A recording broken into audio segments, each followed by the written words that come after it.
Sirat Parashat Toldot en 5 minutes. Sur le premier parasouk de la paracha, voici la descendance de Yitzhak, fils d'Abraham. Abraham a engendré Yitzhak. La première question, c'est qu'on ne comprend pas pourquoi tu répètes deux fois. Tu as dit Yitzhak, c'est le fils d'Abraham. Après, tu dis Abraham, il a engendré Yitzhak. On a compris, pourquoi tu répètes? Il y a 4 explications sur ça. Première explication, on dit que comme on a remis en question que Abraham, c'était lui qui avait donné naissance à Yitzhak, Akadosh Baruch Hu, il a fait un miracle. Que Abraham et Yitzhak, ils ont le même visage. Première chose. Donc on a pu attester après, Abraham, Olid et Yitzhak, c'est Abraham lui-même qui a engendré Yitzhak. Deuxième explication, dans le Chassidut, on dit que Abraham Avinu, c'est le chesed, c'est l'amour de Dieu. Et Yitzhak, c'est la gvura, la sévérité, la crainte de Dieu. Et comme il y a 2 niveaux de crainte et 2 niveaux d'amour, alors ici on répète les 2 fois. La crainte inférieure, c'est craindre Dieu parce qu'on va être puni.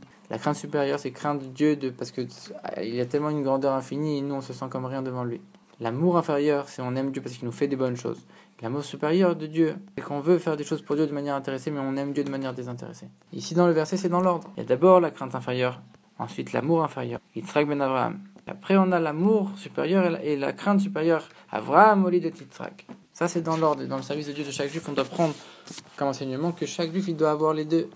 Avraham et Yitzhak, c'est nos pères. C'est pas comme les tribus qu'on peut dire que chacun a donné une naissance à différents juifs. Nous, on descend tous d'Avraham et Yitzhak. Et donc, on doit avoir cet enseignement que chaque juif, il doit avoir les deux en soi, et l'amour et la crainte, et la sévérité et la bonté.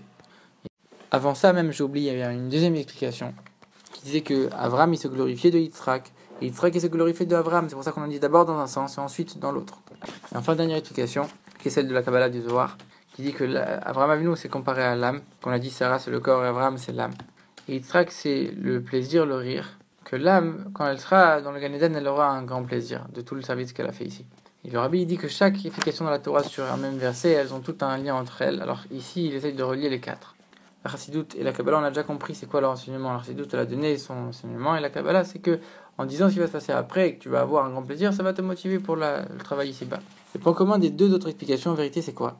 C'est de faire les choses au-delà de la nature, de ne pas être limité par la nature. Dieu a fait un miracle que le visage d'Abraham et Yitzhak, c'est le même. Il a fait un miracle déjà que Abraham, il ait des enfants déjà. Ça, c'est quelque chose de miraculeux au-dessus de la nature. Normalement, on sait que les générations, elles vont en descendant et en diminuant de niveau. Et si on voit que Abraham, il s'est glorifié par son fils Yitzhak en disant « Ça, c'est mon fils Yitzhak, regardez comment je suis fier. » Tellement il a un niveau élevé. Ça aussi, c'est un miracle en soi. Et l'enseignement pour nous, c'est de savoir qu'un juif, il n'est pas soumis aux limites de la nature, il n'est pas soumis aux limites du monde matériel. Et pas seulement pour les choses spirituelles, même pour les choses matérielles. On voit que Yitzhak, c'était la descendance matérielle d'Abraham Avinu. Il y avait une descendance spirituelle, c'était les bonnes actions, mais même la descendance matérielle, elle n'est pas soumise à aucun obstacle des choses naturelles, des choses de ce monde. C'est pour ça qu'on dit que voilà, les moqueurs de la génération, ils ont voulu dire ça, c'est pas Abraham Avinu qui a fait cet enfant-là, c'est Avimelech. Ils veulent dire donc les choses négatives, les forces du mal dans chaque génération, elles veulent dire à un juif, regarde, quand c'est des choses spirituelles, là, d'accord, je peux comprendre, tu vas t'occuper, etc. Mais dès que c'est des choses matérielles, ici, tu es dans un monde matériel avec des choses du monde de la nature, tu peux pas lutter. C'est Avimelech qui a engendré, c'est-à-dire ça passe que par les choses matérielles, par les lois du monde, les règles du monde. En vérité, on te dit non, tout passe par Abraham, tout passe par la Neshama. Et c'est elle seule qui dirige la vie d'un juif. Un juif, il est soumis à rien d'autre qu'à sa Neshama. En vérité, maintenant, on voit l'explication, le lien entre les 4 explications. La Gemara, la première explication, la Gemara, c'est le sens, la partie dévoilée de la Torah. Et là, on te dit qu'il y a des gens qui sont moqués, qui ont remis en question, puisque quand tu es dans la partie dévoilée, tu es dans les choses matérielles. Là, il y a des forces négatives qui essayent de remettre en question, comme on a dit. Ensuite, il y a l'explication du Midrash. Ça, c'est quand même un peu moins dévoilé que la Gemara, c'est un peu plus élevé. Là, on te dit que même spirituellement, alors, Yitzhak, il a réussi à faire en sorte qu'Abraham va se glorifier de lui. Spirituellement, normalement, un enfant, il doit être moins grand que ses parents. Et ici, même spirituellement, on a vu qu'un juif, il n'est pas limité même par les choses spirituelles. Ensuite, on a l'explication de la Chassidut, encore un niveau plus profond dans la profondeur de la Torah. Que avoir la crainte et l'amour ensemble, c'est quelque chose qui est a priori contradictoire et paradoxal. Et avoir la crainte, l'amour, la montée et la rigueur en même temps, c'est quelque chose qui sont très contradictoires. Et pourtant, quand un juif il se dépasse, alors il peut avoir ce niveau-là en allant contre les limites naturelles. Et après, on a la récompense de tout ça avec la Kabbalah qui nous dit que quand on a fait vraiment le travail de sortir de ces limites, alors la Neshama plus tard en haut, elle aura un grand plaisir divin. Et c'est ça qu'on dit quand Yitzhak est né, Tzrok Asali Elohim. Dieu, il m'a fait du rire. Et on dit le nom de Elohim, le nom de la nature. Parce que tout ce qui est naturel, tout ce qui est matériel, et on dit que le corps aussi, ça fait partie de ça, c'est Elohim, et la Neshama, c'est Havaï.